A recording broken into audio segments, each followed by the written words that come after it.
Welcome to my channel, or if you're listening on the Fuck Trauma podcast, welcome, wherever you are listening from.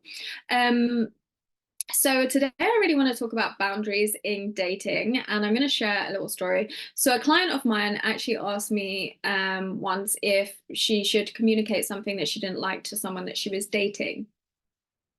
And I said, no, don't communicate, don't say anything. And I know that this might be shocking because a dating coach would say, yes, communicate your boundaries. And it's not that I'm not against communicating your boundaries. I am a big advocate for it. I am. But she was at the beginning of her anxious journey and to a secure attachment style. And actually, this is why I'm not a dating coach and I don't position myself as. I'm a trauma coach and trauma and mindset and attachment style coach. And this is why I'm an expert in this, because a surface level answer would be saying, yeah, sure, communicate your boundaries. But at this point, communicating your boundaries from a triggered place is literally where you're going to sabotage your relationship instead as an anxious attachment style. And this is why I'm an expert in this, because, you can, they were asking me, do I say something of jest? Do I say something funny to, communicate this boundary? And I get that. I do. Believe me, I've done it. I've been there. I've got the t-shirt. But I promise you, what would happen is I could give an actual script.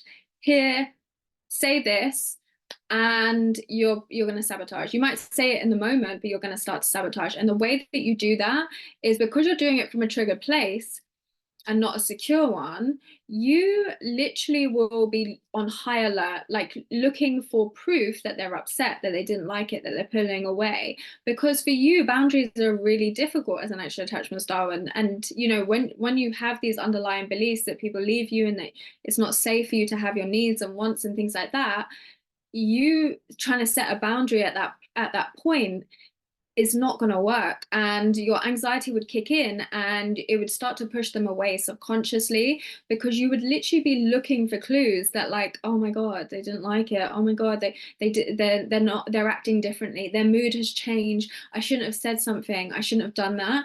And there's a reason why in my signature program, Anxious, Secure and Love, boundaries is module 8 out of 10. Communication is module 9 out of 10. And the reason why is because once you do the work, there, like in the earlier modules, there's all the healing of anxious attachment style, there's all the underlying things that you're removing, there's even needs, and there's even triggers before boundary, like learning how to manage your triggers and to soothe your triggers and learning what your needs are. These are all before you get to boundaries and communicating them.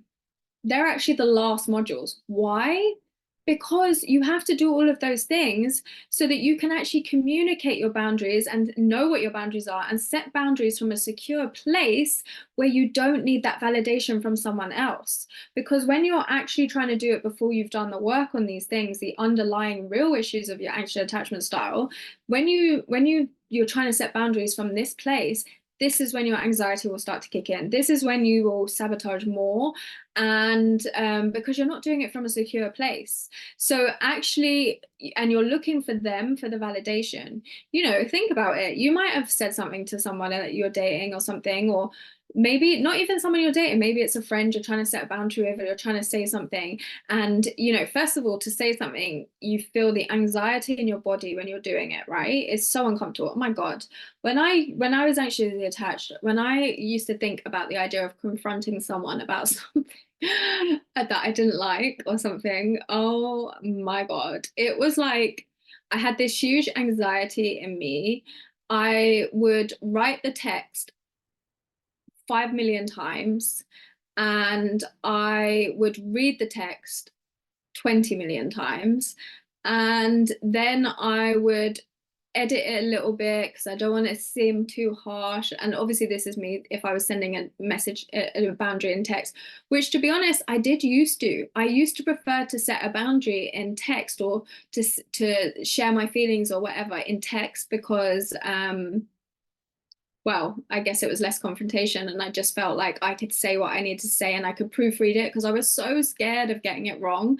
Um, So you probably can definitely relate to like this. So I'm saying it in the center, the thing of text, the context of text. And then I would get my friend to check it and then check it again and check it again. And I'd say, are you sure? Are you sure it doesn't sound like this? Are you sure I'm not being wrong? Are you sure? Are you sure? Are you sure? Are you sure it sounds light and fun and like I'm not being too serious? That, oh my God, when I'm actually saying this, I'm having like flashbacks. I'm literally having flashbacks.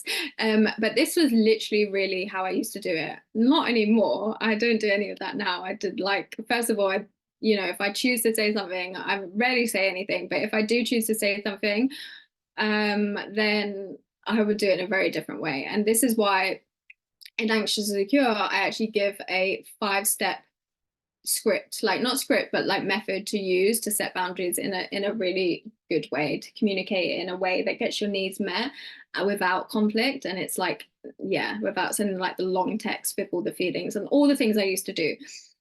Anyway, when I was doing that, I was needing validation, that anxiety in your body where you're like sitting there, looking at your phone, you've sent the text and then you're like waiting for them to respond, and you're just hoping like everything's fine, and they're not annoyed or mad or upset or whatever like that. Oh my God, all that anticipation, it is painful, guys. It is so painful.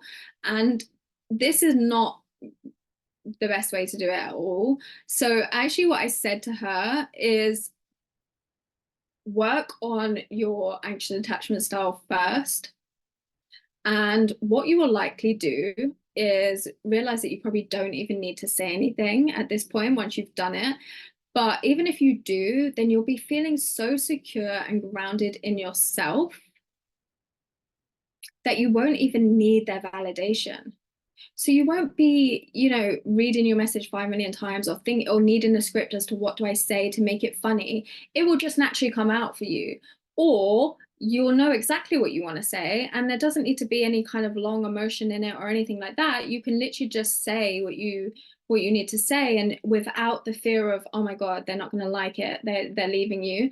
No, when you're doing it from a secure place and you don't have these fears of, oh my God, they're not going to like it, they're going to leave me, you can just literally say what you need to say, feeling confident in yourself that, no, I'm looking after me, I'm protecting me, I'm doing what's best for me, I'm saying what's best for me, and I'm good with that. I'm so secure with that that it doesn't matter what their response is, I'm respecting and valuing and loving myself, that it doesn't matter. I don't need that validation. And you're not going to be looking to see clues. Are they mad? Are they leaving me? Are they doing this? You're just not. It's going to come from a much more secure place. It's going to feel really empowering for you than trying to do it when you are, triggered. So I'd be really careful not to do that.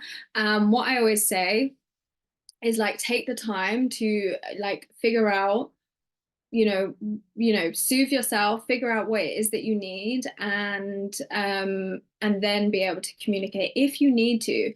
But a lot of the time boundaries don't even need to be a communication thing. And this was one thing I used to think I needed when I was started setting boundaries, and I had no idea. I didn't even know what a boundary was as an anxious attachment style. Like, you don't actually need to communicate a lot of boundaries. You can kind of just show it. And maybe I'll go into this more into another episode. But yeah, so just be aware of this. At this point, you will start to self-sabotage. So what I would do is, if you haven't already, watch my masterclass, my free masterclass on stop self-sabotaging relationships with anxiety, because this is going to make a lot more sense as to what happens and stop you from sabotaging your relationships with anxiety. So although I am so pro boundaries, I'm so pro communication, you just have to be really careful when you're doing it from a triggered place, an anxious place, because I'm sure I don't need to tell you guys, but you've probably tried it. It doesn't end well. You don't get the reassurance you want. You don't get what you need. And actually doing it from a secure place is going to feel so much better. And you're going to be able to do that in an empowered place without needing that validation. So yeah. So check out the masterclass. I will leave a link. It will all make sense to you. And if you are wanting to work with me, if you're waiting to work with me, the Secure Mastermind is enrolling now, and it will likely be the last live program that I run. So if you're waiting to work with me, this would be a good time. So I'll leave a link there too.